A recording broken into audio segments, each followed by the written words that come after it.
और दोस्तों, एक बार फिर आपका नव भारत निर्माण न्यू इंडिया के इस प्लेटफॉर्म पर हार्दिक स्वागत और अभिनंदन। भारतीय राज्य व्यवस्था में हमारा जो प्रोग्राम चल रहा है नव भारत निर्माण के इस प्लेटफॉर्म के माध्यम से कि मेंस की आंसर राइटिंग के माध्यम से आपको भारतीय राज्य व्यवस्था को 15, 50 और 100 शब्दों में कराया जाए ताकि RS 2021-22 को हम बहुत बेहतर तरीके से कर सकें। ध्यान रखना दोस्तों, सिविल सेवा एग्जाम में मुख्य परीक्षा को मुख्य परीक्षा केवल इसलिए नहीं कहते हैं कि उसमें एग्जाम रिटन में होता है, उसमें वर्णनात्मक आपको लिखना होता है, बल्कि आपकी पूरी सिलेक्शन की प्रक्रिया में प्री का एग्जाम केवल आपको मेंस की चाबी दिलाता है, लेकिन इंटरव्यू तक पहुंचने और आपकी सिलेक्शन लिस्ट की मेरिट लिस्ट बनने में मेंस की बहुत बड़ी भूमिका होती है। इसलिए मेंस की आंसर राइटिंग का आना बहुत जरूरी है। इस क्रम में नव भारत निर्माण के द्वारा जो प्रोग्राम स्टार्ट किया गया है वो वास्तव में काबिल तारीफ है, जिसमें 15, 50 और 100 शब्दों में आपके सामने चीज़ों को प्रस्तुत किया जा रहा है। इस क्रम में आज हमारा टॉपिक जो है वो बेसिकली इंडियन पार्लियामेंट है। ये सेंट्रल विस्टा की फोटो है दोस्तों, जो हमारी लेटेस्ट पार्लियामेंट होगी उसका पिक्चर्स यहाँ पर प्रेजेंट किया गया है। तो भारतीय संसद से आपके क्या क्या एग्जाम में क्वेश्चन बन सकते हैं वो तमाम चीज़ें आज हम डिस्कस करने का यहाँ पर प्रयास करेंगे। आप सेंट्रल विस्टा की बहुत शानदार तस्वीर आपकी स्क्रीन पर जा रही है। संसद से किस प्रकार के क्वेश्चन बन सकते हैं, ध्यान रखना दोस्तों। संसद जो है वो बेसिकली लोकतंत्र का एक सबसे महत्वपूर्ण स्तंभ में से एक है। जैसा कि आप लोग सब जानते हैं कि हमारा जो संविधान है उस संविधान में सर्वोच्च जो है हमारे देश में लोकतंत्र, और लोकतंत्र में सबसे ऊपर जो संविधान है उस संविधान के 3 इंपॉर्टेंट पिलर्स हैं, विधायिका, कार्यपालिका और न्यायपालिका। इस क्रम में केंद्रीय विधायिका को ही संसद के नाम से जाना जाता है। इस क्रम में संसद से बहुत सारे क्वेश्चन बन सकते हैं जो आपके एग्जामिनेशन से बहुत इंपॉर्टेंट मायने रखते हैं। इस क्रम में जैसे सबसे पहले मैं आपको 10 मिनट का एक ओवरव्यू आपके सामने करना चाहूँगा।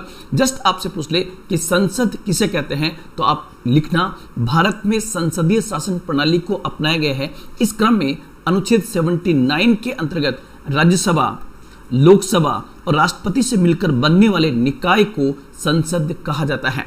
इस क्रम में जैसा कि आप सब लोग जानते हैं कि ब्रिटिश संसद भी 3 अंगों से मिलकर बनती है, उसी प्रकार भारतीय संसद भी राज्यसभा, लोकसभा और राष्ट्रपति से मिलकर बनती है। ब्रिटिश संसद ब्रिटिश महारानी, हाउस ऑफ लॉर्ड्स और हाउस ऑफ कॉमन से मिलकर बनती है, जबकि अमेरिकी संसद केवल 2 अंगों सीनेट और प्रतिनिधि सभा से मिलकर बनती है। अमेरिकी राष्ट्रपति जो है अमेरिकी संसद का अंग नहीं होता है, जबकि भारत का राष्ट्रपति भारतीय संसद का अंग होता है। साथ ही साथ हमारे यहाँ पर जो हमारा उच्च सदन है, अपर हाउस है, इसको राज्यसभा कहते हैं, इसका वर्णन अनुच्छेद 80 में किया गया है और राज्यसभा की अधिकतम संख्या जो है वो 250 निर्धारित की गई है, जिसमें 238 जो है राज्य एवं केंद्र शासित प्रदेशों से अप्रत्यक्ष रूप से निर्वाचित होकर आएंगे, जबकि 12 जो है राष्ट्रपति के द्वारा मनोनीत होंगे। जो 245 मेंबर है दोस्तों, उसमें से वर्तमान संख्या जो है 245 है, जिसमें से 229 राज्यों से, 4 केंद्र शासित प्रदेशों से और 12 राष्ट्रपति द्वारा मनोनीत किए जाते हैं। इसी प्रकार आप देखोगे राज्यसभा का वर्णन किस अनुसूची में किया गया है, तो संविधान की 4थी अनुसूची के अंदर राज्यसभा का वर्णन किया गया है। आपसे पूछे कि लोकसभा की अधिकतम संख्या कितनी निर्धारित की गई है, तो लोकसभा की अधिकतम संख्या 552 निर्धारित है संविधान के अंदर, जिसका वर्णन 81 में है, जिसमें 552 में से 530 जो है वो राज्यों से निर्वाचित होकर आएंगे, 20 केंद्र शासित प्रदेशों से प्रत्यक्ष रूप से निर्वाचित और 2 राष्ट्रपति द्वारा नामित एंग्लो इंडियन होते हैं। आपसे पूछे कि वर्तमान में संख्या कितनी है, तो वर्तमान में इसकी संख्या 545 है, 530, 13 और 2। अब इससे आगे हम बढ़ें तो सबसे पहले मैं इस क्रम में 17वीं लोकसभा का विश्लेषण भी एक क्वेश्चन के माध्यम से आपके सामने करूंगा। साथ ही साथ लोकसभा में SC और ST को सीटों का आरक्षण दिया गया है, उसकी चर्चा भी मैं आपके पास करना चाहूंगा। संसद के दोनों सदनों की अवधि क्या है, तो आपसे पूछे राज्यसभा के बारे में और आपसे पूछे लोकसभा के बारे में, तो उसका भी ओवरव्यू में एक प्रश्न के माध्यम से आपको देने का प्रयास करूंगा। एक भारतीय संसद का सदस्य बनने के लिए क्या अर्हताएं होती है, उस पर एग्जाम में आपका क्वेश्चन किस प्रकार से बनेगा। साथ ही साथ दोहरी सदस्यता क्या होती है और किस प्रकार से दोहरी सदस्यता होने पर सदस्यता त्यागनी पड़ती है, उसको भी चर्चा में आपके पास करूंगा। तो साथ साथ संसद की भूमिका क्या है, रोल ऑफ पार्लियामेंट क्या है, विधायी शक्तियां, वित्तीय शक्तियां, न्यायिक शक्तियां, कार्यकारी शक्तियां, संवैधानिक शक्तियां, निर्वाचन शक्तियां, ये रोल ऑफ पार्लियामेंट है। अब मैं सबसे पहले डिस्कशन करना चाहूंगा कि आपकी इस पूरे चैप्टर से किस प्रकार से एग्जाम में क्वेश्चन बन सकते हैं, क्योंकि मेरा मेन ऑब्जेक्ट जो है आरएस मुख्य परीक्षा के दृष्टिकोण से आपको संसद संबंधी तमाम प्रश्नों का विश्लेषण आपके सामने प्रस्तुत करना है। इस क्रम में लेटेस्ट यूपीएससी में क्वेश्चन पूछा गया था कि संसद के विपत्त गमन से आप क्या समझते हैं। बहुत अच्छा क्वेश्चन पूछा गया दोस्तों, संसद के विपत्त गमन से आप क्या समझते हैं। जब ये प्रश्न पूछा गया तो बहुत सारे लोग तो यहां पर यह अर्थ ही नहीं समझ सके कि विपत्त गमन का मतलब क्या होता है। एक बार यूपीएससी में क्वेश्चन पूछा गया कि क्या बदलते परिवेश में उच्च सदन प्रासंगिक है, is the upper house relevant in the change scenario.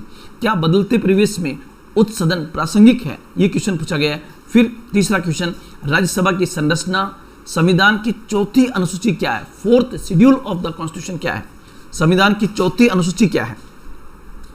Rajya Sabha, ये जो क्वेश्चन है देखो, ये वाला आपका पूछ सकते हैं 100 शब्दों में, और क्या बदलते परिवेश में, ये भी 100 शब्दों में, राज्यसभा की संरचना 15 शब्दों में, संविधान की चौथी अनुसूची 15 वर्ड्स के अंदर, राज्यसभा में मनोनीत किए जाने वाले सदस्यों के क्षेत्र कौन से आते हैं 15 क्षेत्र में, लोकसभा की संरचना 15 शब्दों के अंदर, 61वां संविधान संशोधन अधिनियम क्या था, और 84th कॉन्स्टिट्यूशनल अमेंडमेंट एक्ट क्या था। ये भी एग्जाम में क्वेश्चन पूछे गए हैं। साथ ही साथ आपसे पूछ रहे 17वीं लोकसभा का एक संक्षिप्त विश्लेषण प्रस्तुत कीजिए। Analyse the short note on the 17th Lok Sabha. एक क्वेश्चन बन सकता है राज्यसभा की अवधि, एक बन सकता है लोकसभा की अवधि से 15 शब्दों में।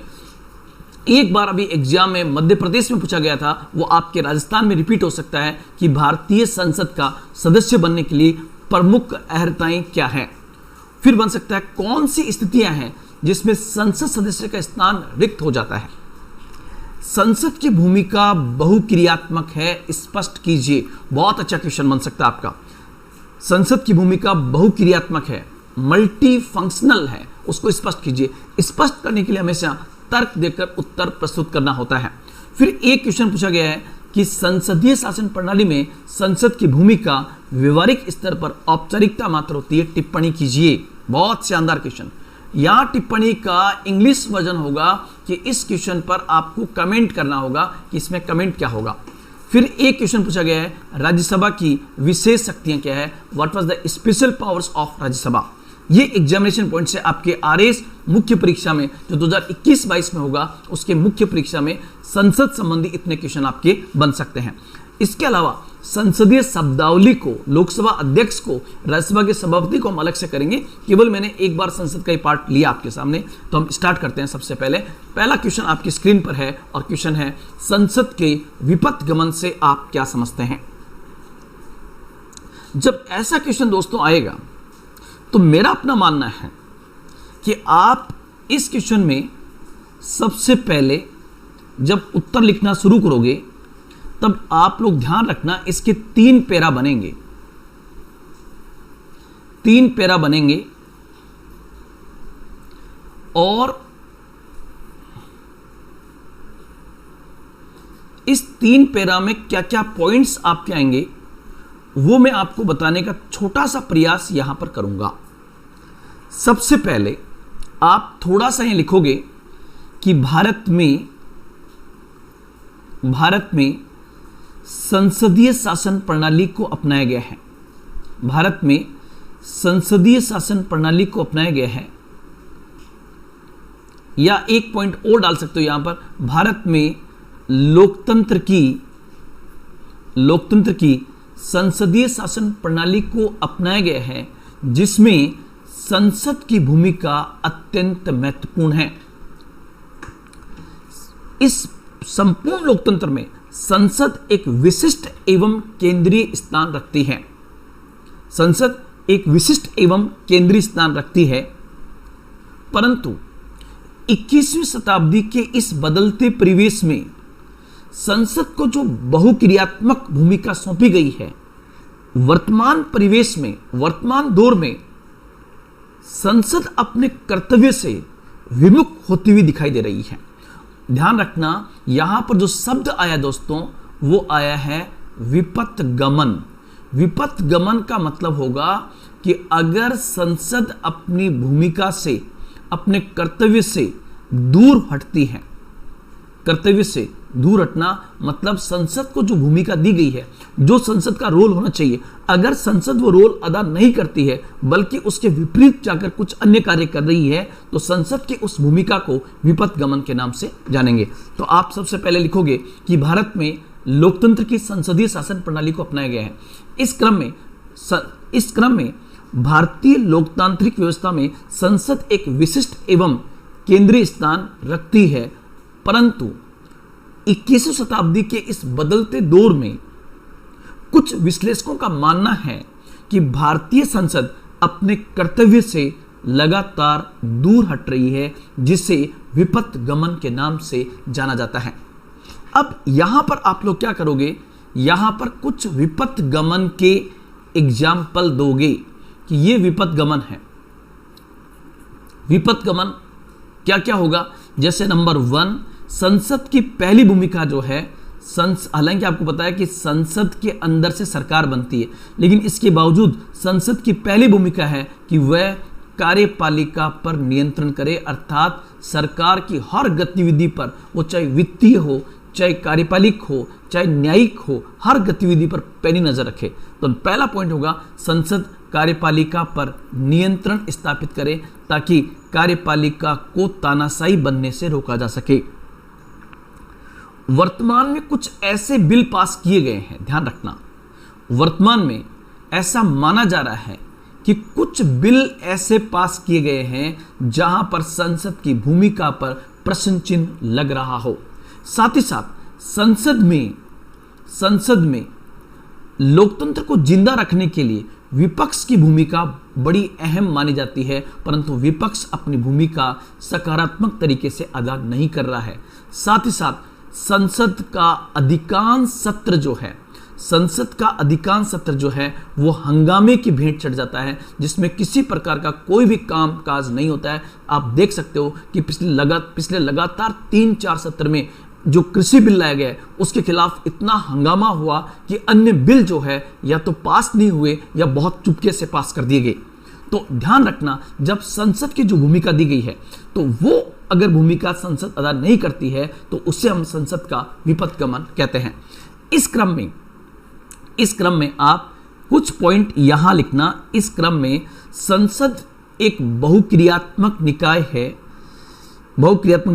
जिसके पास बिलों को पारित करने के लिए विधायी शक्तियां, कार्यपालिका पर नियंत्रण करने के लिए कार्यपालिक शक्तियां, बजट एवं वित्तीय विधेयकों को पास करने के लिए वित्तीय शक्तियां, साथ ही साथ न्यायपालिका संबंधी न्यायिक शक्तियां, राष्ट्रपति और उपराष्ट्रपति के निर्वाचन संबंधी निर्वाचन शक्तियां एवं कई अन्य शक्तियां प्रदान की गई है। परंतु बदलते परिवेश में जब संसद अपनी इस भूमिका का निर्वहन प्रॉपर तरीके से नहीं कर पा रही है तो अधिकांश विश्लेषक इसे संसद के विपथ गमन के नाम से जानते हैं। इस प्रकार से आपका यह उत्तर पूरा होगा। मैंने जो बोला है उसको आप बहुत अच्छे से इसको डिफाइन करना, बाकी उत्तर आपका इसमें दिया हुआ है। तो ये पॉइंट्स आपका यहां पर आएगा।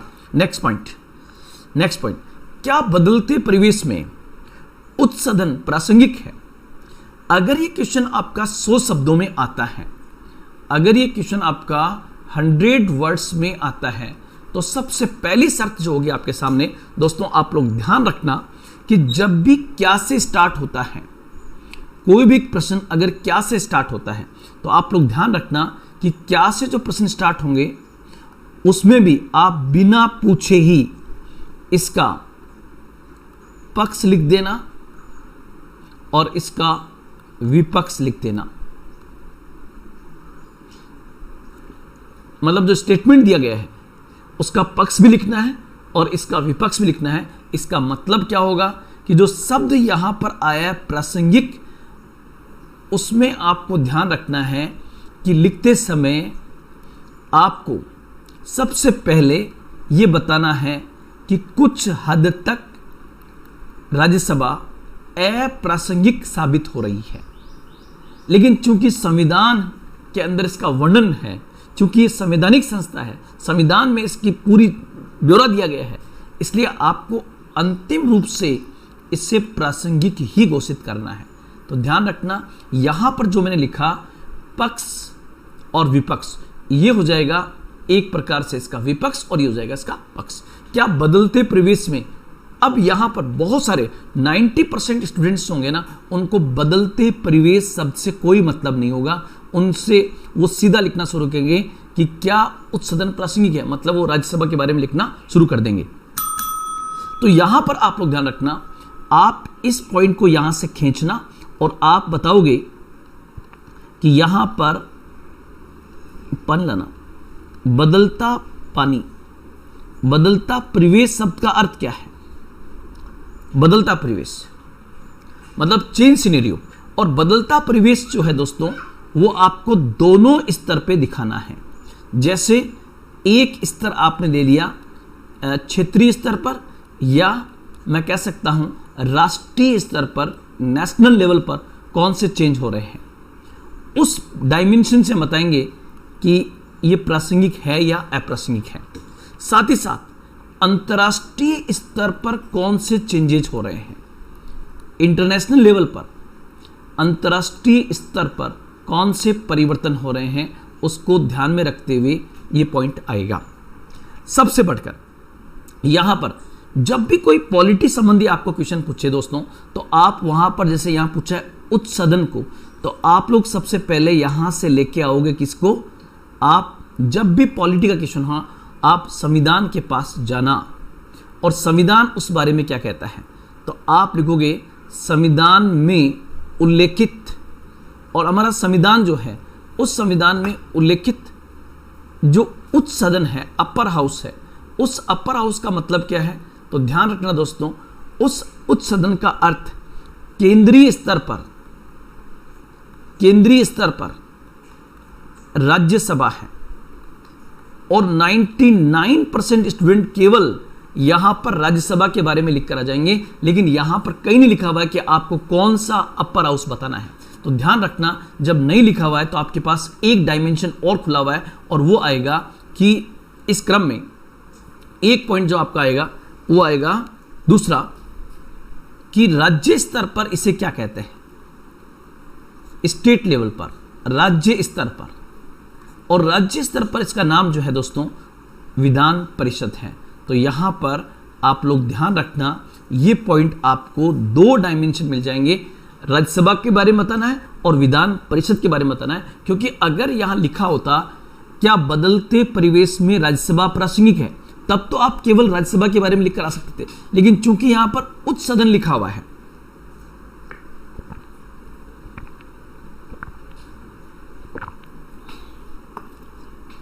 चूंकि यहां पर अपर हाउस लिखा हुआ है, इसलिए आप दोनों को थोड़ा थोड़ा दिखाते हुए आप बताओगे।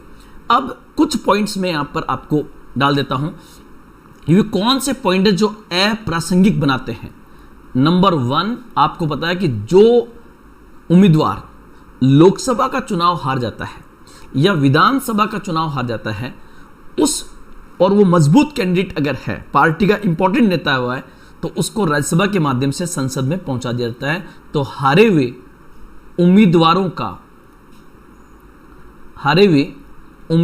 का प्रवेश द्वार बनता है। ये इसकी अप्रासंगिकता का पहला पॉइंट है। इसी प्रकार आपको पता होगा कि धन विधेयक पर शक्ति ना होना, किसको, न तो राज्यसभा को शक्ति है और न ही विधान परिषद को है, तो ये पॉइंट पे आ जाएगा।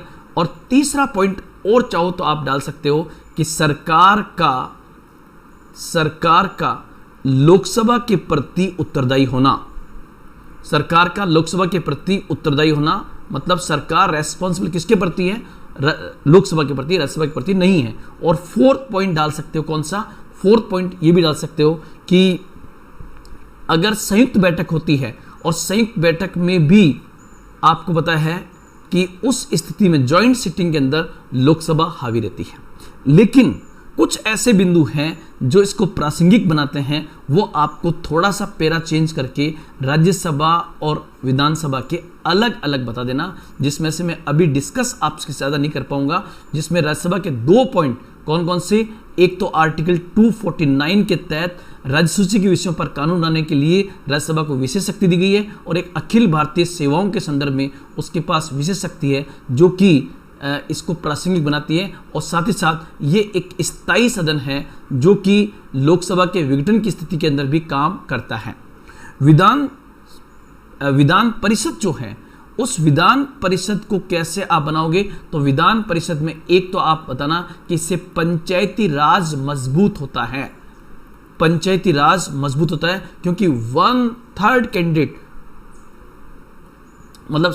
पंचायती राज इसके अंदर बहुत बड़ी संख्या में उम्मीदवार भेजता है। और दूसरा आपको पता है, ये विधानसभा की तानाशाही पर रोक लगाती है।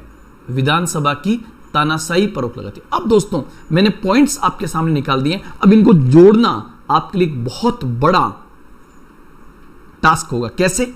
जैसे अगर मैं इसको लिखता तो सबसे पहले यहां पर एक पैरा बनाता, और इस पैरा को बना के मैं यहां पर लिखता सबसे पहले, क्या बदलते परिवेश में उच्च सदन प्रासंगिक है? तो मैं उत्तर कैसे लिखता? मैं लिखता बदलता परिवेश अर्थात क्षेत्रीय स्तर अर्थात राष्ट्रीय स्तर पर गठबंधन सरकारों का बढ़ता प्रभुत्व एवं जनता की बढ़ती जागरूकता एवं अंतर्राष्ट्रीय स्तर पर भूमंडलीकरण, उदारीकरण और निजीकरण के इस दौर में भारतीय संविधान में उल्लेखित उच्च सदन अर्थात केंद्रीय स्तर पर राज्यसभा और राज्य स्तर पर विधान परिषद की भले ही कुछ अप्रासंगिकताएं हो, लेकिन ये आज भी प्रासंगिक है। ये तो आपकी हो जाएगी भूमिका। उसके बाद एक पैरा आप यहां पर लेना और उस पैरा में सबसे पहले बता देना राज्यसभा की अप्रासंगिकता, और बताते हुए बता देना प्रासंगिकता इस प्रकार ये प्रासंगिक है। फिर एक छोटा सा पैरा आप बता दोगे विधान परिषद की प्रासंगिकता और विधान परिषद की अप्रासंगिकता, और लास्ट में अतः स्पष्ट है कि राज्यसभा और विधान परिषद की भले ही कुछ अप्रासंगिकताएं हो, लेकिन ये आज भी प्रासंगिक है। अब हो सकता है अगर थोड़ा सा बड़ा क्वेश्चन आता, या आप अगर फेस टू फेस मेरे सामने बैठे होते तो आप क्वेश्चन पूछते कि सर भूमंडलीकरण के इस दौर में अपर हाउस कैसे रेलिवेंट है। अगर आपके सामने आप मुझे क्वेश्चन पूछ लो कि सर भूमंडलीकरण में कैसे प्रासंगिक है, तो आपको पता है कि ग्लोबलाइजेशन के इस युग के अंदर जितने भी एग्रीमेंट्स हो रहे हैं इंटरनेशनल लेवल पर, वो एग्रीमेंट्स सब के सब टेक्निकल एग्रीमेंट्स हैं, और टेक्निकल एग्रीमेंट्स के लिए टेक्निकल एक्सपर्ट्स की आवश्यकता होती है। इसलिए भारत सरकार कोई भी मंत्री बनाए तो मंत्री जो है वो बेसिकली उन विषयों का विशेषज्ञ होना जरूरी है। और चूंकि लोकसभा जो है उसमें जीता हुआ कैंडिडेट कोई भी हो सकता है, अनपढ़ हो सकता है, 10वीं पास हो सकता है, 12वीं पास हो सकता है, एमए हो सकता है। मान लीजिए मैं एक एग्जाम्पल देख सकता हूं कि भूमंडलीकरण के इस युग में पर्यावरण एक बहुत बड़ा मुद्दा है, इसलिए पर्यावरण मंत्री एक ऐसे व्यक्ति को बनाया जाए जो पर्यावरण का बहुत बड़ा एक्सपर्ट हो। आज स्वास्थ्य मंत्री बहुत इंपॉर्टेंट हो गया है क्योंकि कोविड की मीटिंग्स लगातार इंटरनेशनल लेवल पे हो रही है, तो हमारा स्वास्थ्य मंत्री एक्सपर्ट होना चाहिए। अब सपोज कीजिए कि लोकसभा में कोई भी पर्यावरण एक्सपर्ट नहीं है, कोई स्वास्थ्य विशेषज्ञ नहीं है, तो उसकी पूर्ति जो है हम राज्यसभा के माध्यम से कर सकते हैं। इसलिए उस दृष्टिकोण से राज्यसभा आज भी प्रासंगिक है। साथ ही साथ लोकसभा को तानाशाही बनने से रोकने में भी उच्च सदन की बहुत बड़ी भूमिका है। तो ये पॉइंट्स आपके यहां पर दोस्तों आएंगे।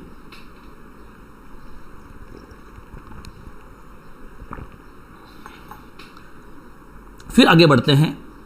थर्ड क्वेश्चन, राज्यसभा की संरचना। अगर ऐसा क्वेश्चन आपके पास में आता है, पहली बात तो अगर आपसे क्वेश्चन ये वाला पूछे कि संसद से आप क्या समझते हैं, तो सबसे पहले कहोगे कि भारतीय संविधान में केंद्रीय विधायिका को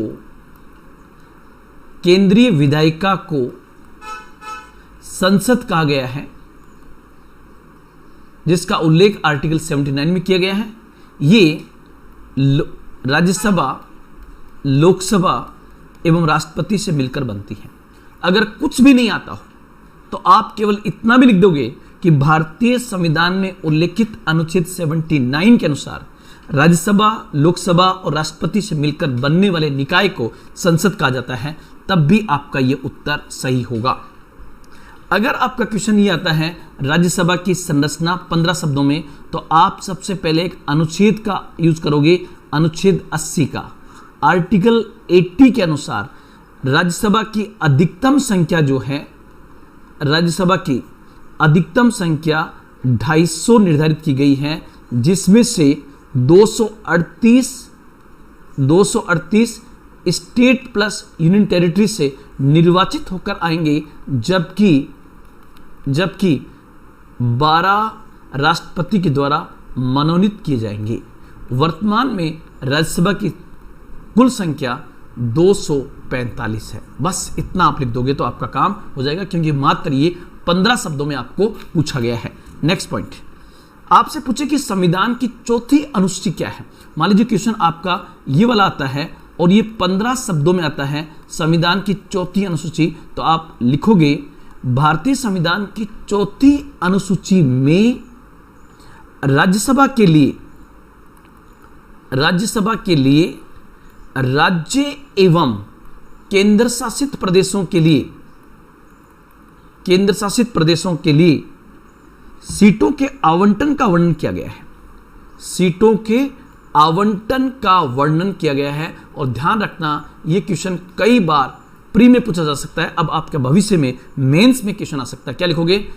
राज्यसभा संविधान की चौथी अनुसूची में राज्यसभा के लिए राज्य एवं केंद्र शासित प्रदेशों में सीटों के आवंटन का वर्णन किया गया, अर्थात किस राज्य से कितनी सीट आएगी उसका वर्णन यहां पर किया गया है। नेक्स्ट पॉइंट, राज्यसभा में मनोनीत किए जाने वाले सदस्यों के क्षेत्र। तो आप सबसे पहले लिखोगे राज्यसभा में केंद्रीय मंत्री परिषद की सलाह पर राष्ट्रपति के द्वारा 12 सदस्यों को मनोनीत किया जाता है, जिसमें से वो 4 क्षेत्र के होना जरूरी है। वो 4 क्षेत्र जो है कला, साहित्य, विज्ञान एवं समाज सेवा, ये 4 क्षेत्र जो है वो डिस्क्राइब किए गए हैं। कला, साहित्य, विज्ञान एवं समाज सेवा से ये 4 क्षेत्र आपका होगा। तो यहां पर इस पॉइंट का ध्यान रखना कि राज्यसभा में 12 ऐसे सदस्यों को नामित या मनोनीत करता है जिन्हें कला, साहित्य, विज्ञान एवं समाज सेवा से संबंधित विषयों के संबंध में विशेष ज्ञान या व्यवहारिक अनुभव रहा हो। यह पॉइंट आपको यहां पर डाल रखना है। और चाहो तो आप यह भी डाल सकते हो कि यहां पर कला क्षेत्र में खेल भी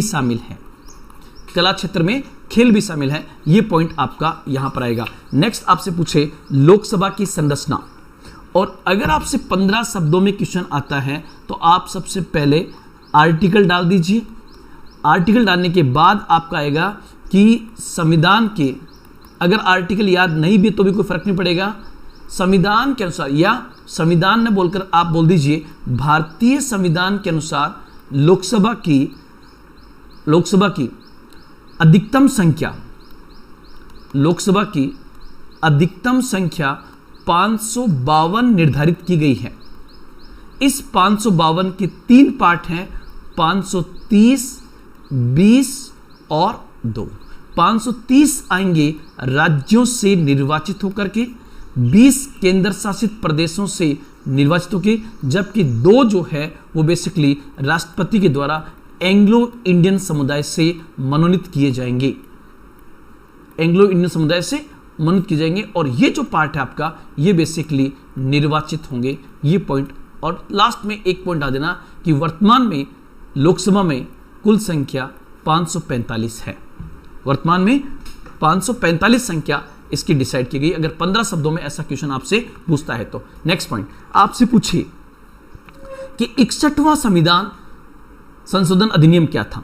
तो एक तो जब भी ऐसा क्वेश्चन पूछे तो आप बताओगे 1988 में भारतीय संसद द्वारा पारित, ध्यान रखना अधिनियम सब के सब इंडियन पार्लियामेंट के द्वारा पास किए गए, भारतीय संसद द्वारा पारित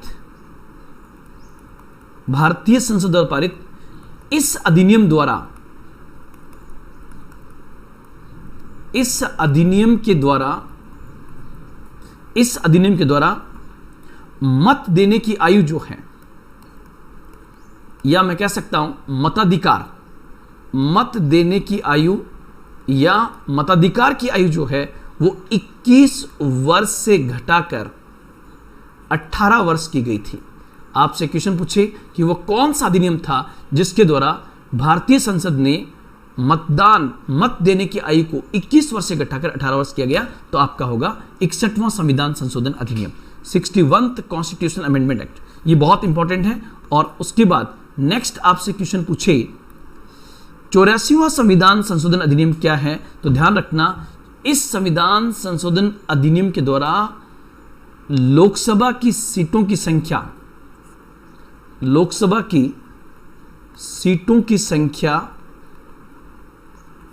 2026 तक यथावत रखी जाएगी।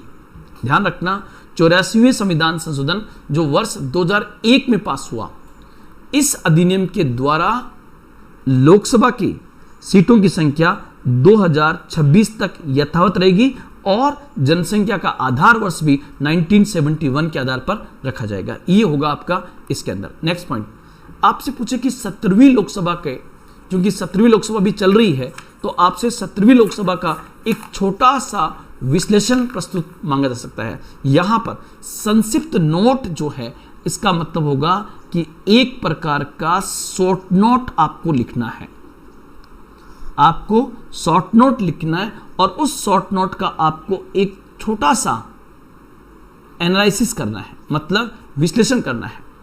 और विश्लेषण इस प्रकार से करोगे कि केवल फैक्ट्स आपको प्रेजेंट नहीं करने बल्कि थोड़ा थोड़ा उसका तार्किक विवेचन भी कर देना, तो वो आपका एनालिसिस हो जाएगा। तो यहां पर ये क्वेश्चन पूछा गया 17वीं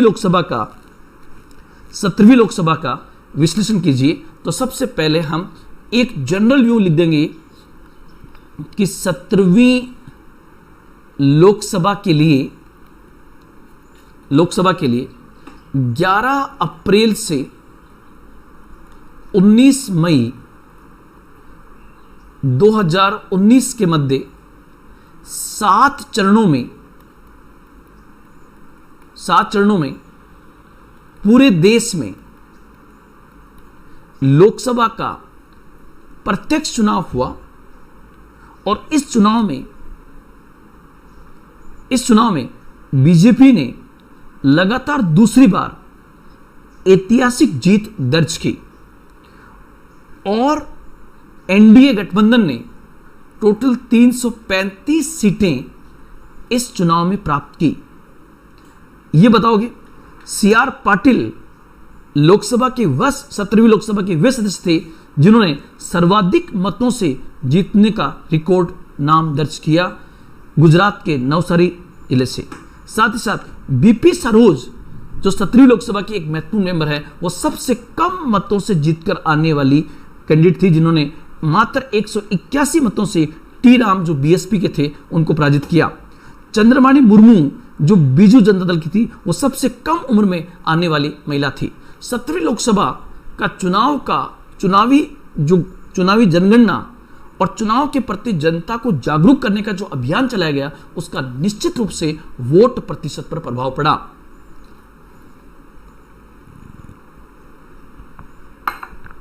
संपूर्ण राष्ट्र में बहुत कम हिंसा का होना, सत्ता पक्ष और विपक्ष द्वारा मिलकर चुनाव लड़ना, परंतु कुछ हद तक विपक्ष द्वारा सत्ता पक्ष पर ईवीएम पर क्वेश्चन मार्क भी लगाए गए। तो ये कुछ पॉइंट्स आपको यहां पर इसके रिप्रेजेंट करने, वो आपको उत्तर यहां पर दिया है, उसमें आपको मिल जाएगा। नेक्स्ट पॉइंट, राज्यसभा की अवधि। आपसे पूछे कि राज्यसभा की अवधि क्या है, तो ध्यान रखना दोस्तों, सीधा सीधा बताओगे राज्यसभा संसद का उच्च सदन है, संसद का उच्च सदन एवं एक स्थायी सदन है, एवं स्थायी सदन है जिसका विघटन नहीं होता है। जब विघटन नहीं होगा तो उसकी अवधि नहीं होगी, विघटन नहीं होता है, बल्कि इसके सदस्यों का कार्यकाल, ध्यान रखना राज्यसभा कार्यकाल नहीं है, राज्यसभा के सदस्यों का कार्यकाल 6 वर्ष है, जिसमें से प्रत्येक 2 वर्ष पर 1/3 सदस्य सेवानिवृत्त होते हैं और उसके स्थान पर 1/3 सदस्य नए आ जाते हैं। इस प्रकार इस रोटेशन से राज्यसभा लगातार चल रहा एक सतत सदन है, जिसको हम स्थायी सदन कहते हैं। पहली बार राज्यसभा गठन 1952 में किया गया था, उसके बाद लगातार ये चल रहा है। इसी प्रकार आपसे पूछे कि लोकसभा की अवधि क्या है, अगर क्वेश्चन आपका ये पूछे कि लोकसभा की अवधि क्या है, तो आप कहोगे लोकसभा एक स्थायी सदन नहीं है। सामान्य तौर पर लोकसभा एक स्थायी सदन नहीं है, पहला पॉइंट तो डाल दोगे आप, लोकसभा एक स्थायी सदन नहीं है। दूसरा, सामान्यतः इसका कार्यकाल 5 वर्ष है। सामान्यतः इसका कार्यकाल 5 वर्ष है, अर्थात आम चुनाव के बाद हुई इसकी पहली बैठक से 5 वर्ष का कार्यकाल होता है। परंतु यदि किसी सरकार के पास बहुमत ना हो या अविश्वास प्रस्ताव पास हो जाए तो उस स्थिति में समय से पहले भी लोकसभा को राष्ट्रपति विघटित कर सकता है। यह पॉइंट आपका यहां पर आएगा। नेक्स्ट पॉइंट, भारतीय संसद का सदस्य बनने के लिए क्या अर्हताएं चाहिए? अर्हताओं का मतलब दोस्तों यहां पर होगा क्वालिफिकेशंस क्या होगा। भारतीय संसद का सदस्य मतलब यहां पर होगा कि मेंबर ऑफ पार्लियामेंट बनने के लिए प्रमुख अर्हताएं क्या क्या चाहिए, ये पॉइंट्स आपका यहां पर आएगा।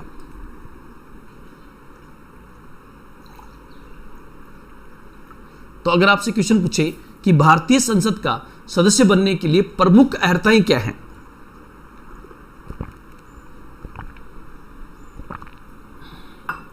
एमपी बनने के लिए, तो दोस्तों सबसे पहला पॉइंट होगा कि कोई भी भारतीय संसद का सदस्य बनना चाहे तो सिंपल वर्ड में आप लिख देना, पहला पॉइंट तो होगा वह भारत का नागरिक होना चाहिए,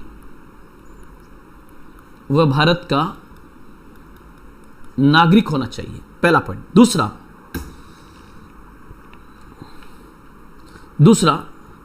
दूसरा आप लिख देना कि राज्यसभा के लिए अगर वो राज्यसभा का एमपी बनना चाहता है, मेंबर ऑफ पार्लियामेंट, तब उसकी उम्र कम से कम 30 वर्ष, और अगर वो लोकसभा का मेंबर ऑफ पार्लियामेंट बनना चाहता है तो न्यूनतम एज 25 वर्ष होनी चाहिए। अगर 25 वर्ष से कम का है तो फिर वो नहीं बढ़ सकता। साथ ही साथ उसके पास ऐसी अर्हताएं होनी चाहिए, जो समय समय पर संसद द्वारा निर्धारित की गई हो। मतलब संसद द्वारा निर्धारित जो अर्हताएं हैं, या आप लिख सकते हो कि सुप्रीम कोर्ट के गाइडलाइन को भी आजकल डाल दिया गया है। जैसे सुप्रीम कोर्ट ने कह दिया गया है कि राजनीति का अपराधीकरण रोकने के लिए ऐसे सांसदों को सदस्य चुनाव लड़ने से रोका जाए जिन पर किसी प्रकार का आपराधिक केस चल रहा हो। तो यहां पर आप लोग ध्यान रखना। साथ ही साथ उसके अर्हता में यह भी होगा कि वह चुनाव आयोग के समक्ष यह शपथ लेगा कि वह भारत के संविधान के प्रति सच्ची आस्था और निष्ठा रखेगा। तो ये पॉइंट्स आपको यहां पर ध्यान रखने हैं। नेक्स्ट पॉइंट, वह कौन सी स्थितियां हैं जिसमें संसद सदस्य का स्थान रिक्त हो जाता है? यह क्वेश्चन अभी चूंकि लेटेस्ट कई जगह इलेक्शन हुआ है, तो आपके एग्जाम के पॉइंट से क्वेश्चन ये बन सकता है कि वो कौन सी स्थिति है जिसमें संसद सदस्य का स्थान रिक्त हो जाता है। तो कुछ डायमेंशन से मैं आपको बताने का प्रयास करूंगा। वो कौन सी स्थितियां हैं जिसमें संसद सदस्य का स्थान रिक्त हो जाता है? पहला पॉइंट जो है दोस्तों, मैं आपको कुछ पॉइंट्स वाइज बताना चाहूंगा तो ज्यादा बेहतर होगा। नंबर 1, दोहरी सदस्यता। पहला पॉइंट आप लोग ध्यान रखना, यदि कोई संसद सदस्य, इसके भी दो पार्ट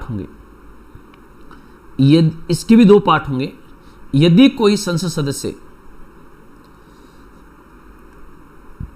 लोकसभा या राज्यसभा दोनों का ही सदस्य बन जाता है, या फिर वो लोकसभा का सदस्य होते हुए किसी विधानसभा का सदस्य और बन जाता है, तो यहां पर इस बात को कहेंगे एक ही समय पर वो 2 सदनों का सदस्य बन जाता है, तो इसको हम कहेंगे दोहरी सदस्यता।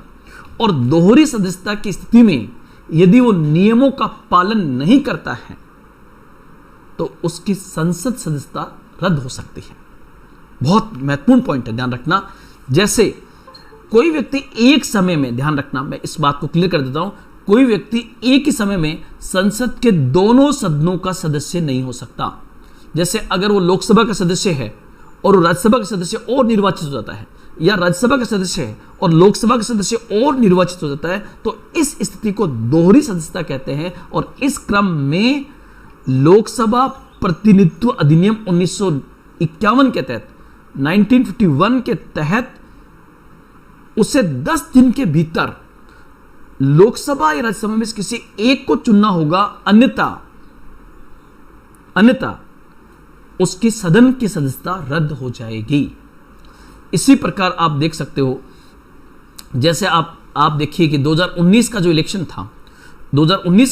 था, उसमें अमित शाह गांधीनगर सीट से चुनाव जीत गए। उसी समय वो राज्यसभा के सदस्य भी थे, तो उन्होंने जीतने के तुरंत बाद में राज्यसभा से अपना इस्तीफा दे दिया। इसी प्रकार कई बार यह भी हो सकता है कि अगर कोई, ये पॉइंट आ गया, पहला पॉइंट तो ये वाला पॉइंट समझ में आ गया। दूसरा पॉइंट होगा कि कई बार क्या होता है कि एक ही कैंडिडेट लोकसभा की 2 सीटों से जीत जाता है। जैसे आप देखिए हमारे माननीय प्रधानमंत्री 2014 के अंदर वो जहां तक मुझे याद है बड़ौदा से भी चुनाव लड़ा था उन्होंने, बड़ौदा, और दूसरी सीट थी वाराणसी। जब वो वाराणसी से चुनाव जीत गए तो उन्होंने बड़ौदा सीट को खाली कर दिया था। तो ये पॉइंट भी आप लोग यहां पर ध्यान रखना, एक सीट को खाली करना होगा। इसी प्रकार तीसरा होगा कि कोई अगर विधानसभा का सदस्य निर्वाचित हो जाता है तो उसे जल्द से जल्द संसद से इस्तीफा देना होगा। तो ये पॉइंट भी आपको यहां पर ध्यान रखना होगा। पहला पॉइंट आपका यह हुआ, दोहरी सदस्यता होने पर उसकी सदस्यता जा सकती है। नंबर 2, निर्हरता, डिस्क्वालिफिकेशन। इसका मतलब क्या होगा दोस्तों? इसका मतलब होगा यदि कोई व्यक्ति संविधान में दी गई किसी अयोग्यता से ग्रस्त पाया जाता है, यदि कोई व्यक्ति संविधान में दी गई किसी अयोग्यता से ग्रस्त पाया जाता है तो उसका स्थान रिक्त हो जाएगा। जैसे अभी आपको बताया कि महाराष्ट्र से एक निर्दलीय विधायक, में नाम भूल रहा हूं, और बॉम्बे हाईकोर्ट ने उनके SC/ST दस्तावेज के आधार पर उनको चुनौती, चैलेंज कर दिया है, डिसीजन के खिलाफ गया है, तो उस आधार पर वो अयोग्य हो सकते हैं। निरता। और इसमें एक पॉइंट आप सबसे बड़ा ध्यान रखेंगे, वो मैं क्वेश्चन अलग से कराऊंगा। यदि कोई संसद सदस्य दल बदल का शिकार हो जाता है, मतलब अपना दल बदल लेता है, तो 10वीं अनुसूची के तहत उसकी सदस्यता रद्द हो सकती है। तो इस पॉइंट को मैं अलग से लूंगा, ध्यान रखना। इस पॉइंट को केवल आप इतना डाल सकते हो कि 10वीं अनुसूची के अंतर्गत दल बदल से ग्रस्त पाए जाने पर एक सदस्य का स्थान रिक्त हो सकता है। यह बिंदु आपको यहां पर ध्यान रखना होगा। साथ ही साथ उसका स्थान कब खाली हो सकता है? तीसरा स्थिति होगी यदि वो अपने पद से त्याग पत्र दे दे। अगर वो लोकसभा से अपना पद त्याग देता है तो इसका संसद में स्थान जो है रिक्त हो जाएगा। और फोर्थ पॉइंट आप लोग ध्यान रखना दोस्तों, अगर कोई संसद सदस्य बिना सूचना दिए लगातार अनुपस्थित रहता है तो अनुपस्थिति की स्थिति के अंदर पर, यहां पर आप लोग ध्यान रखना, अनुपस्थिति की स्थिति में, और ये अनुपस्थिति कितने दिन तक? ध्यान रखना 60 डेज। और ये 60 डेज कहां से काउंट होंगे? तो ये 60 डेज बेसिकली काउंट होंगे लगातार जो सत्र चल रहे हैं उन सत्रों के समय को जोड़ करके। यदि वो अनुपस्थित रहता है तो उस स्थिति में उसकी संसद की सदस्यता रद्द हो सकती है।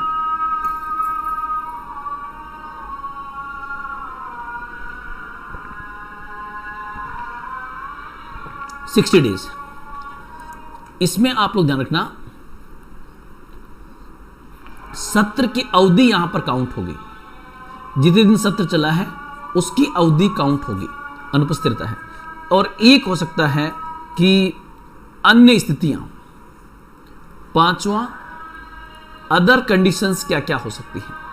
अन्य स्थितियां जैसे मान लीजिए कोई लोकसभा का एमपी था या राज्यसभा का एमपी था और वो बन जाता है राष्ट्रपति या उपराष्ट्रपति बन जाता है, तो उस स्थिति के अंदर भी उसकी सदस्यता जो है, उसका संसद सदस्य का स्थान जो है वो बेसिकली रिक्त हो जाएगा। ये क्वेश्चन आपका फैक्चुअल था लेकिन बहुत अच्छा क्वेश्चन था, यहां से भी एग्जाम में क्वेश्चन पूछे जाते हैं। नेक्स्ट पॉइंट, संसद की भूमिका बहुक्रियात्मक है, स्पष्ट कीजिए। सबसे पहले तो आप लोग ध्यान रखना, यहां पर ऐसा क्वेश्चन जो पूछा जाएगा वो बेसिकली 100 वर्ड्स में, 100 शब्दों में ऐसा क्वेश्चन आपका आ सकता है। 100 वर्ड्स के अंदर संसद की भूमिका बहुक्रियात्मक है, स्पष्ट कीजिए। तो सबसे पहले जैसे यहां लिखा हुआ है स्पष्ट कीजिए, तो आपको स्पष्ट करने का मतलब होगा तर्क सहित उत्तर प्रस्तुत करना। तर्क सहित उत्तर प्रस्तुत करना, लॉजिक देखकर जब उत्तर रिप्रेजेंट किया जाता है तो उसको हम कहते हैं संसद की भूमिका बहुक्रियात्मक है।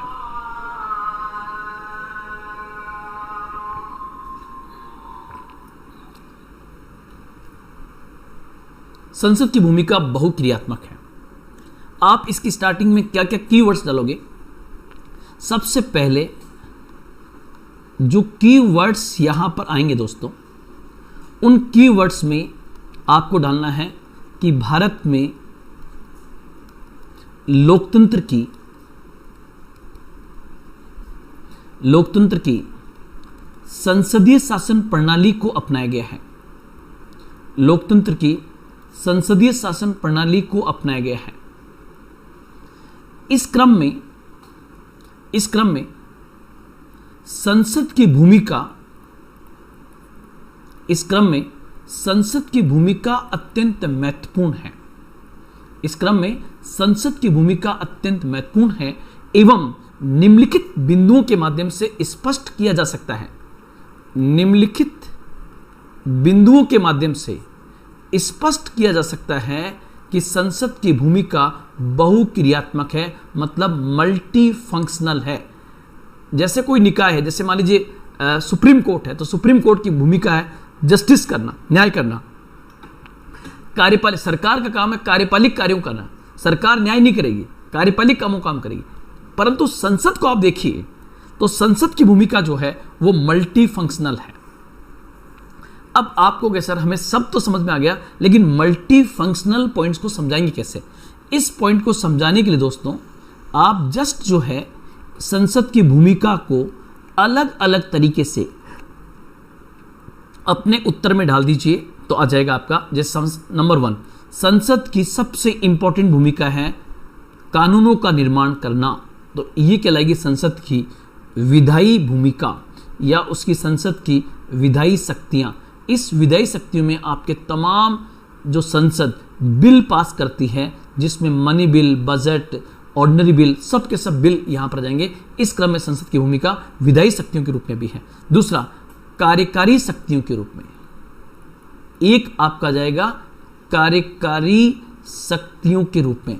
अब आपको सर इसके एग्जीक्यूटिव फंक्शन में हम क्या लिखेंगे, तो आप लोग ध्यान रखना कि आपको पता है कि कार्यकारी शक्तियों में अल्पकाल की चर्चा, आधे घंटे की चर्चा, अविश्वास प्रस्ताव, निंदा प्रस्ताव, विशेषाधिकार प्रस्ताव, ये तमाम चीज़ें जो हैं वो संसद द्वारा पास की जाती हैं। ये उसके सब की सब एग्जीक्यूटिव पावर्स के अंदर आएगा।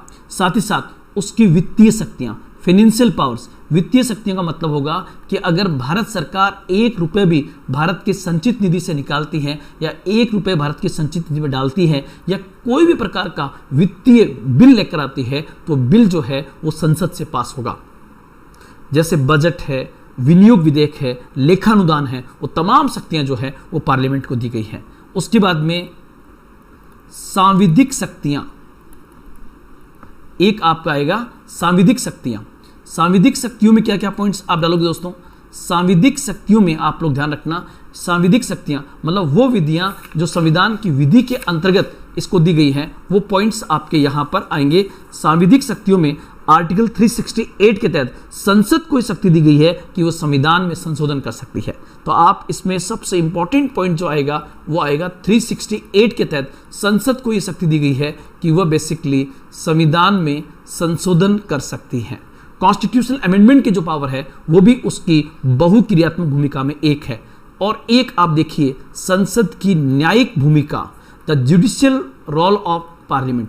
न्यायिक भूमिका में क्या लिखोगे दोस्तों? तो ध्यान रखना, न्यायिक भूमिका में वो तमाम पॉइंट्स आएंगे जब संसद कुछ न्यायिक मामलों को संभालती है। न्यायिक मामलों का मतलब जैसे आप देखिए, अगर नंबर 1 अगर राष्ट्रपति संविधान का अतिक्रमण करता है, राष्ट्रपति संविधान का अतिक्रमण करता है तो संविधान का अतिक्रमण करने की स्थिति में आपको पता होगा संसद को यह अधिकार दिया गया है कि वो राष्ट्रपति पर महाभियोग चला सकती है।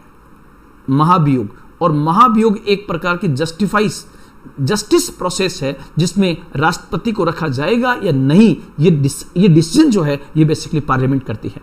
इसी प्रकार आपको पता होगा न्यायिक भूमिका में आता है कि संसद जो है उपराष्ट्रपति को भी उसके पद से हटाने में उसकी अहम भूमिका होती है। सबसे बड़ी बात कि जस्टिस करने वाली सबसे बड़ी संस्था न्यायपालिका का न्यायाधीश अगर भ्रष्टाचार में लिप्त पाया जाए या अपने पद का दुरुपयोग करे तो उस स्थिति में सुप्रीम कोर्ट और हाई कोर्ट के जजों को हटाने का अधिकार 124(4) के तहत संसद को दिया गया है। तो ध्यान रखना ये, और सबसे बड़ी बात कि संसद अपनी अवमानना पर भी दंडित करने की शक्ति रखती है, उसको भी हम कहेंगे कि संसद के पास शक्ति है। और एक बहुक्रियात्मक भूमिका में आप डाल दोगे संसद के पास निर्वाचन शक्ति भी है, अर्थात इसी निर्वाचन शक्ति के आधार पर वह राष्ट्रपति और उपराष्ट्रपति के चुनाव के अंदर भी अहम रोल अदा करती है।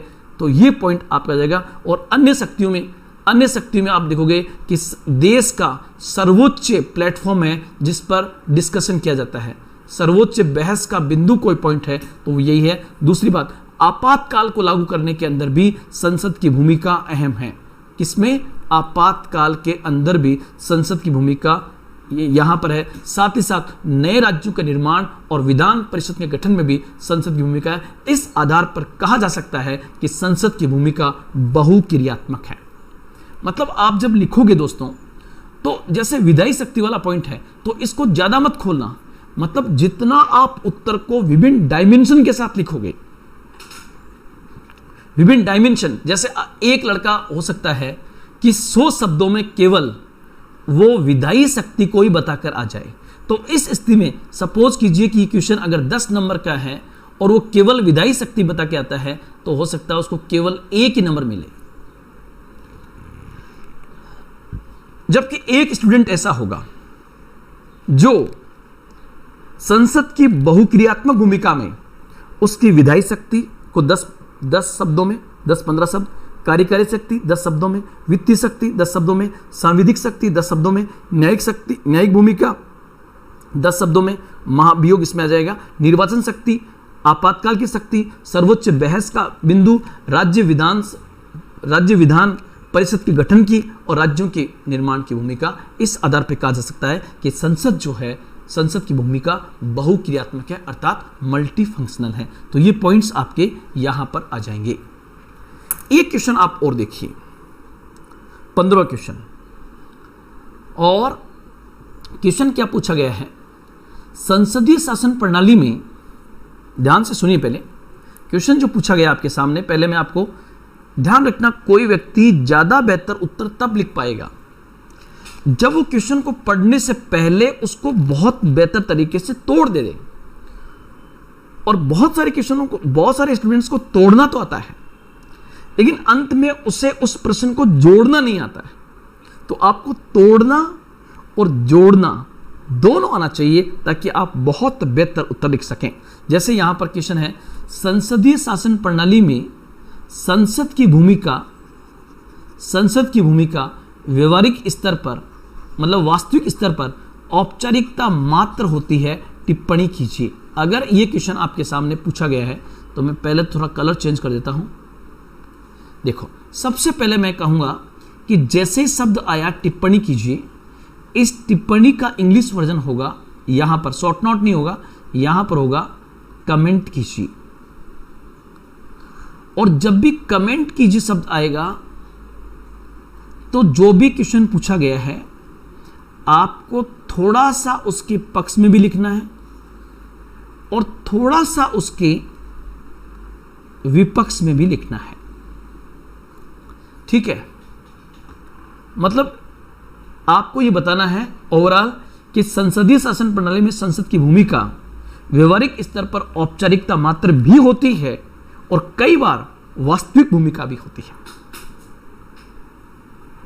और साथ ही साथ यह भी हमें समझना होगा कि लास्ट में आप लोग ध्यान रखना, अंत में इसमें संतुलित दृष्टिकोण आपको प्रेजेंट करना होगा। तो लास्ट मैंने यहां पर लिख दिया, ओवरऑल एक संतुलित दृष्टिकोण भी पेश करना होगा, एक बैलेंस व्यू भी रखना होगा, संतुलित दृष्टिकोण भी प्रस्तुत करना होगा। यह आप यहां पर ध्यान रखना। अब क्योंकि यहां पर इस पूरे क्वेश्चन में सबसे इंपॉर्टेंट वर्ड को बाहर निकाल के लेके आइए, तो सबसे इंपॉर्टेंट शब्द जो है वो बेसिकली संसद है और संसदीय शासन प्रणाली है। तो आप स्टार्ट कर दीजिए संसदीय शासन प्रणाली। और संसदीय शासन प्रणाली में जब स्टार्ट करोगे तब आप दो चीजों की जरूर बताओगे कि संसद और सरकार। ध्यान से मेरी बात को सुनना, संसद और सरकार। और संसद की भूमिका कैसी है, आपसे पूछे कि संसद की भूमिका कैसी है, तो संसद की भूमिका बहुक्रियात्मक है। और जस्ट मैं अब यहां पर इसको आगे नहीं बताना चाहूंगा। बहुक्रियात्मक का मतलब क्या होगा? बहुक्रियात्मक का मतलब विधायी शक्तियां, कार्यकारी शक्तियां, वित्तीय शक्तियां, सांविधिक शक्तियां, न्यायिक शक्तियां, ये तमाम शक्तियां संसद के पास में है। तो ये हो गया। अब संसदीय शासन प्रणाली में क्या है कि संसद के अंदर से सरकार बनती है, संसद के अंदर से सरकार बनती है। इसलिए संसदीय शासन प्रणाली में कौन सा सिद्धांत काम करता है? विलय का सिद्धांत। कौन सा सिद्धांत काम करता है? विलय का सिद्धांत। साथ ही साथ मैंने एक सबसे पहले वाली क्लास में कहा था कि हमारी संसद जो है द्विसदनी है, जिसके दो हाउस है, एक राज्यसभा और एक लोकसभा। मैंने कहा कि लोकसभा में जो पार्टी या गठबंधन बहुमत प्राप्त करता है, बहुमत प्राप्त करता है, मतलब लोकसभा में जिस पार्टी या गठबंधन के पास बहुमत हो उसी की संसद के माध्यम से सरकार बनती है। और सरकार की वास्तविक शक्ति जो है वो बेसिकली किसके पास होती है? मंत्री परिषद के पास होती है। इतना सा पॉइंट आपको समझाना है। मतलब क्या हुआ? ध्यान रखना, सबसे पहले कहोगे भारत में लोकतंत्र की संसदीय शासन प्रणाली को अपनाया गया है, जिसमें सरकार का गठन संसद में से होता है। अर्थात जिस पार्टी ने संसद के निम्न सदन अर्थात लोकसभा में बहुमत प्राप्त किया हो उसी की सरकार अर्थात मंत्री परिषद बनती है। और यह मंत्री परिषद लोकसभा के प्रति उत्तरदायी होती है। यह तो आपका ओवरऑल एक स्टार्टिंग हो जाएगी। अब स्टार्टिंग करने के बाद आपका ये जो पैरा आएगा सेकंड वाला, इस सेकंड पैरा में आप देखोगे क्या, इसमें आप एग्जाम्पल देके भी समझा सकते हो। एग्जाम्पल कौन कौन से दोगे? एक तो आप दे दोगे 1984 का दे देना, जब इंदिरा गांधी की डेथ के बाद राजीव गांधी बहुत बड़े बहुमत के साथ सरकार बनी थी उनकी, और एक 2014 का या 2019 का एग्जाम्पल दे दीजिए जब नरेंद्र मोदी जी के नेतृत्व में बीजेपी ने पूर्ण बहुमत के साथ सरकार बनाई। मेरा कहने का मतलब यह है कि आप 84 और 2019 की स्थिति को देखिए। मैं केवल 2019 को समझ देता हूं कि 2019 में पूरी संसद में सबसे अधिक सदस्य किसके? बीजेपी और मतलब एनडीए के, और सरकार भी किसकी? तो आ जाएगा एनडीए की सरकार। तो आप देखिए जो सरकार है वही संसद है, जो संसद है वही सरकार है। दूसरे शब्दों में जब किसी एक ही पार्टी या गठबंधन का संसद में विशेष बहुमत होता है, अर्थात संसद में लोकसभा के साथ साथ राज्यसभा के अंदर भी संसद में एक ही पार्टी का या गठबंधन का बहुमत हो जाए, तो उस स्थिति में संसद की भूमिका व्यवहारिक स्तर पर औपचारिकता मात्र रह जाती है। जो बीजेपी में डिसाइड होगा बाहर वही संसद में हो जाएगा और वही सरकार में हो जाएगा। तो वहां संसद की भूमिका क्या हो गई? औपचारिकता मात्र हो गई। परंतु जब संसद में सत्ता पक्ष और विपक्ष लगभग बराबर की स्थिति में हो, तब संसद की भूमिका वास्तविकता में निखर कर आती है। और भारत में 1990 से लेकर 2014 तक का दौर ऐसा रहा जब भारत में गठबंधन सरकारों का दौर रहा, और उस दौर में निश्चित रूप से संसद की भूमिका व्यवहारिक स्तर पर वास्तविक शक्तियों के साथ नजर आती है। इसलिए संसदीय शासन प्रणाली में संसद की भूमिका संसद में पार्टियों के बहुमत एवं विभिन्न परिस्थितियों में उनकी भूमिका के आधार पर तय होती है, जो कि भारत के पिछले 70 वर्षों के शासनकाल से स्पष्ट होता है। तो ये पॉइंट आपको यहां पर दिखाना है। तो ये आपका उत्तर यहां पर 100% आपका उत्तर यहां पर आएगा। एक आपसे क्वेश्चन ये पूछे कि राज्यसभा की विशेष शक्तियां क्या हैं, तो ध्यान रखना 3 पॉइंट आप इसमें डाल देना या 4 पॉइंट डाल देना, जिसको मैं आगे अलग से समझाऊंगा जब मैं राज्यसभा आपको पढ़ाऊंगा। लेकिन 4 पॉइंट कौन कौन से डालने हैं? नंबर 1, राज्यसभा का एक स्थायी सदन होना। यदि लोकसभा का विघटन भी हो जाए तो कई मामलों में उस चीज को पास करने में राज्यसभा की बड़ी भूमिका होती है। अगर राज्य सूची के विषय पर कानून बनाना हो, राज्य सूची के विषयों पर कानून बनाने के लिए आर्टिकल 249 के तहत राज्यसभा को विशेष शक्ति प्रदान की गई है। अर्थात सबसे पहले राज्यसभा राज्य सूची के विषयों पर यदि संकल्प पारित कर देती है तो संसद कानून बना सकती है। इसी प्रकार अनुच्छेद 312 के संदर्भ में अखिल भारतीय सेवाओं के संदर्भ में राज्यसभा को विशेष शक्ति प्रदान की गई है। किसमें? अखिल भारतीय सेवाओं के संदर्भ में। ये क्लास में आपके अलग से लूंगा। और 4th पॉइंट आप लोग ध्यान रखना कि अगर आपके पास एक्सपर्ट्स हैं, विशेषज्ञ चाहिए, तो आपकी वहां से पूर्ति होगी। और चौथा, यदि आप राष्ट्रीय आपात चल रहा हो और लोकसभा का विघटन हो गया हो, राष्ट्रीय आपात की घोषणा कर दी गई हो और लोकसभा का विघटन हो गया हो, तो इस स्थिति में आपातकाल जारी रहेगा या नहीं, इस संदर्भ में भी राज्यसभा को विशेष शक्ति यहां पर दी गई है। तो ये आपकी होगी राज्यसभा की विशेष शक्तियां। संसद की भूमिका को स्पष्ट कीजिए, तो क्वेश्चन आपको मैंने बता दिया है, वही बहुक्रियात्मक वाला क्वेश्चन यहां पर आएगा। तो आज दोस्तों हमने पूरा संसद को बहुत अच्छे से यहां पर समझने का प्रयास किया, और इस क्रम में मेरा मानना है कि अगर हम इसी प्रकार से बहुत बेहतर तरीके से आंसर राइटिंग करते गए तो भारतीय राज्य व्यवस्था को नव भारत निर्माण, न्यू इंडिया आपको पूरा भरोसा दिलाता है, पूरी गारंटी दिलाता है कि आपके आंसर राइटिंग को बहुत बेहतरीन कर दिया जाएगा। आज इतना ही। जय हिंद, जय भारत।